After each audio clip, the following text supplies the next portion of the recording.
If you've been following my channel for a while, you might know that the Fujifilm X100 is basically my main camera. I use it for roughly 80% of my photography. It's compact and its fixed lens has taken me basically through everything from travel and documentary work to everyday street photography.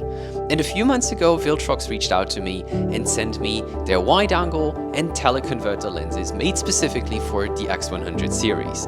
And these converters are exactly what we're going to talk about in today's video, and make sure to stick till the end, where I'm going to tell you which one of these filters I would personally get if I could only get one of them. Let's briefly talk about what these converter lenses actually do. And as the name suggests, they convert your 35mm focal length on the X100VI by either making it wider or tighter in field of view, while the wide-angle converter widens the focal length from 35mm to about 28mm or 18mm on APS-C. The teleconverter extends the focal length to about 50mm or 33mm on APS-C. Important to notice also that the maximum aperture remains f2, and despite there not being electronic connections between the adapter and the camera knows what filter is attached and adjusts the metadata and the focal length accordingly, which I actually find quite interesting. So let's first talk about build quality, and these adapters are built insanely well. They are made fully from metal. I assume it's the same material that they use for their Pro Series lenses, which is, well, very rugged material, with a finish of these adapters perfectly flushing into the design of the X100 camera. On the negative side, there is two aspects we should probably mention here. The first one is that these designs are sadly not weather sealed. I personally have used them in the pouring rain of Amsterdam, but it's not recommended since they are not necessarily made for that. But that said, ironically, once you screw them on, they can actually seal the X100VI's non-weather sealed lens from rain. So if you use these filters in the rain, you will probably risk the filter, but less so the camera. And the other negative aspect of these adapters is the lens caps they come with. Because for the 50mm design, they have actually included a very nice lens cap to protect the front glass element. But this is not the same for the rear side of the lens, because they have just included cheap plastic caps for the rear of the 50mm lens and for the front and the rear of the 28mm lens. In practical terms, actually, I just keep them in the bag like this because it allows me to not first have to remove one lens cap, then the other lens cap, and then finally screw it on the camera, but I literally just have this piece in my back pocket, take it out, screw it on, and I can use it. So I basically trade in safety of the equipment in exchange for convenience, which for me personally is a good trade-off, but of course you risk getting the front and the rear glass elements damaged by just having them loosely in your pocket or in your bag. Let's talk about optical performance next, and I have used these lenses extensively over the past few months, taking them to Turkey, taking them to southern France, and also taking them to the Netherlands, and honestly, across all that time, I have found that there was no degradation at all to image quality when using them in practice. And funny enough, I have actually made a test where I used a wide-angle converter on my X100VI, and I took the exact same photo on the X100 that I took on the GFX 100 RF, so the premium medium format X100 version that actually has a 28mm full-frame equivalent lens, so they match in focal length, and as you can see here, both of these look insanely good. Like, this is an, I don't know, 800,000% crop, and I can hardly tell them apart. Of course, if we zoom in more, you can see that the GFX 100 RF does have 100 megapixels and does have a bigger sensor with a bigger optic in front of it. But that's just to say that these converter lenses hold up very, very, very nicely in the field, in my experience. And honestly, I also didn't really look into the corners, especially wide open, because they are likely going to be out of focus anyway. So if you're looking for a better optical breakdown, I recommend to go to a different channel that covers this by shooting brick walls, for instance. Okay, I've actually now looked into the corners of these converters 3 days before release. And to be fair, the corners are quite soft, wide open, especially on the wide-angle converter, and they also never reach the same sharpness as the center. But the fact that I only noticed 3 days before release, and I have shot these converters for months now, without noticing at all, That probably tells a lot about how relevant sharp corners actually are, but you be the judge. And regarding flare, I was actually a little bit more worried because I shoot a lot in high contrast backlit scenes, and I was actually positively surprised because the contrast retention on both of these adapters is really good. The only small flaw, I would argue, is that if you shoot especially the wide angle lens at a very specific angle against the sun, there might be a purple ring around the entire image. And it's very weird because I've never ever seen a flare like that before, but it's very interesting too because you can actually use it creatively. And if you don't like it, you can actually just slightly change the angle of your lens toward the sun and gone it is. And at the same time, it's also not something I could reproduce on the teleconverter lens, despite its much bigger front glass element. Let's talk about autofocus next, and these adapters do not have autofocusing themselves. The autofocus is driven by the camera and by the lens the camera has. So in other words, the motor is the same.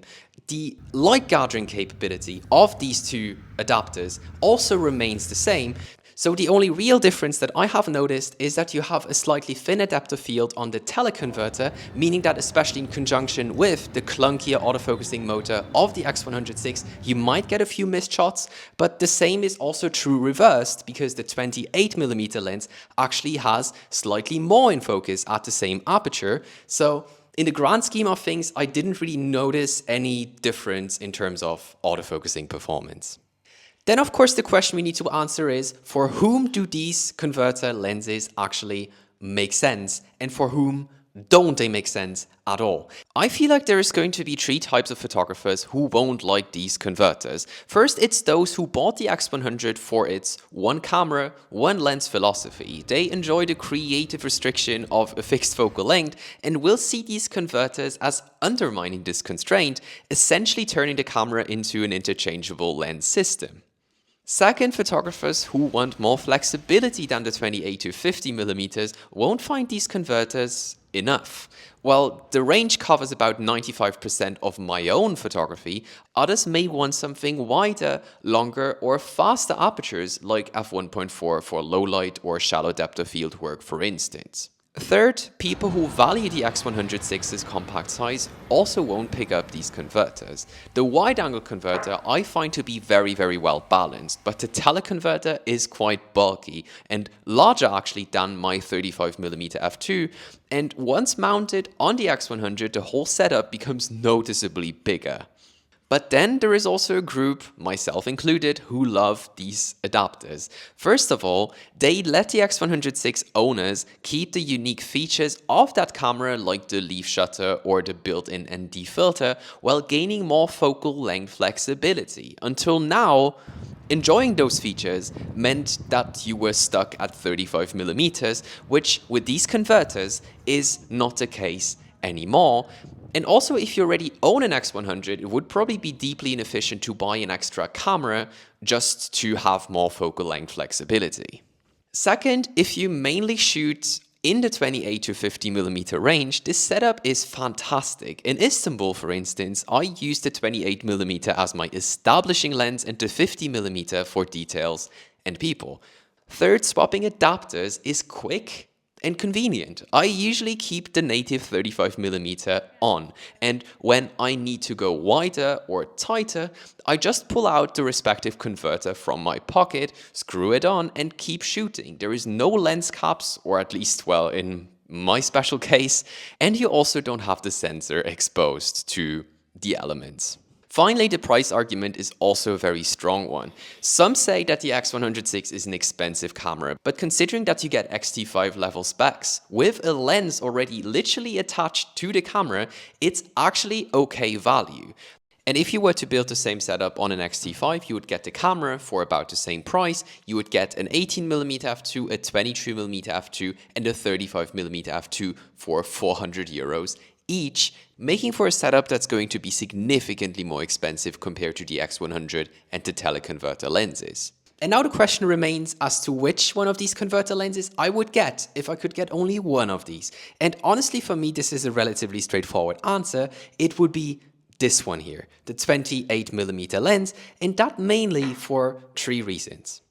The first reason is that in practical terms, it's always easy to crop especially higher resolution cameras like an X100VI to something tighter than to make a frame wider, especially if you shoot in crowded areas or where you can't just move back a step, and by going back, you probably even change the perspective of your scene. So it's actually going to be more transformational to have a wider lens than to have a tighter lens, because if you want to have a tighter field of view, you might as well just crop. And that's actually something I do a lot on my X100VI.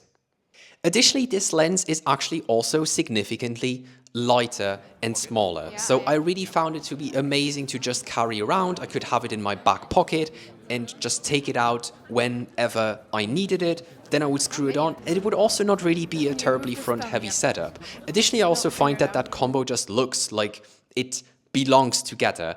And actually many people asked me about what setup I was carrying with me, because it looked like an X100VI, but the lens didn't really match the one that is usually attached to the X100VI, and most people didn't even notice that this was just an adapter piece in front of the camera.